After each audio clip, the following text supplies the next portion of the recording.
Hey, what's up everybody? Thank you so much for tuning in. I hope you're all having a great day. Today we're going to talk about Ocean's 8, a spin-off of the Clooney-led Ocean's trilogy, this time centering on his sister, her team of criminals, and the heist they're trying to pull off. So let's get into this movie and see what it delivers.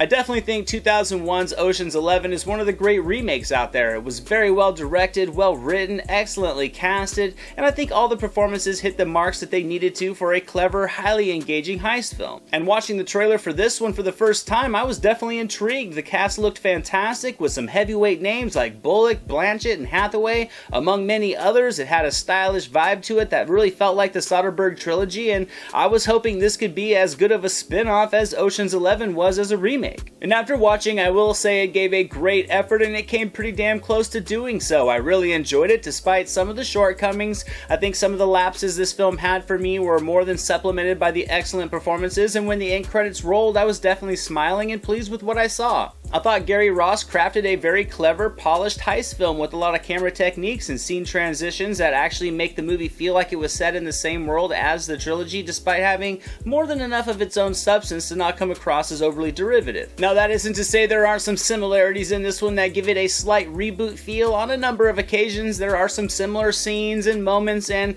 in one instance, a replica of a scene from the 2001 film in this one, but I don't think it really hinders the entertainment at all. And like a friend said to me after the movie, she said it almost felt like it was an intentional move, as if to come across as subtle kitschiness. There is, though, more than enough personality in the characters to pull you in and have you completely engaged in what's going on. I think the story's plotline is continually evolving with just enough character backstory to provide you with really the relevant information, and as the viewer you get motivation and introduction very quickly so that things can keep moving, and I overall thought it had an enjoyable pace. Now, as far as the main heist this film centers on, I liked it. I thought it was well crafted. It was very intricate with a lot of moving pieces, and I didn't think it required that much of a suspension of disbelief to actually buy into it being pulled off, so it was just naturally more compelling that way, but it does work itself out extremely conveniently despite some well-timed twists. The formulaic feel doesn't really hinder the film though, primarily because of the cast performances. They were all fantastic from top to bottom. Bullock was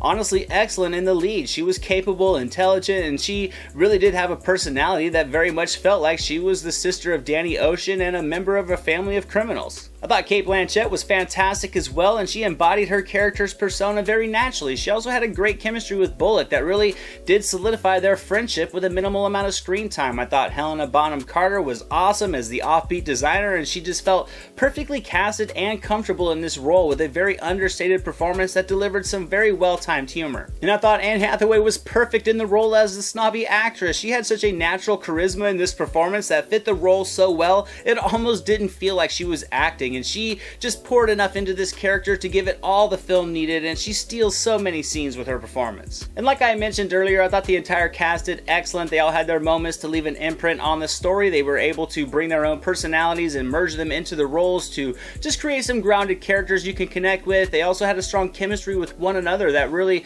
made it fun watching their various personalities blend together, and it added some effective moments of hilarity. And overall, I enjoyed this film and what it delivered. It wove an interesting plot that had ambition and standing on its own legs without having an over-reliance on nostalgia. The tie-ins, I thought, to the trilogy were very well crafted and not overdone, and that way they came off much more realistic. So I'm going to give Ocean's 8 80% on the entertainment meter. If you like the Soderbergh trilogy or are a fan of any of these cast members, it's definitely worth a shot, because I think when all was said and done and after the film was over and the end credits were rolling, it was suddenly a debate on whether or not Debbie was the best criminal in the family and not her older brother. Sorry, George. I hope you guys enjoyed this video today. If you did, drop it a thumbs up, share it with your friends, leave a comment. If you haven't already, hit that subscribe button and the notification bell to catch all the new videos. All my social media links are down in the description below. You can visit our official website at silverscreenanalysis.com for all kinds of movie-related content. And I'm also proud to announce that our merchandise store is now open on TeePublic. Your best dressed days no longer have to be just weddings and first dates, so swing by there, get some merchandise, and look good all the time. And that's it for today, guys. Thank you so much for watching. I definitely appreciate it. I'm Anthony. This is the Silver Screen Analysis, and I'll see you at the movies.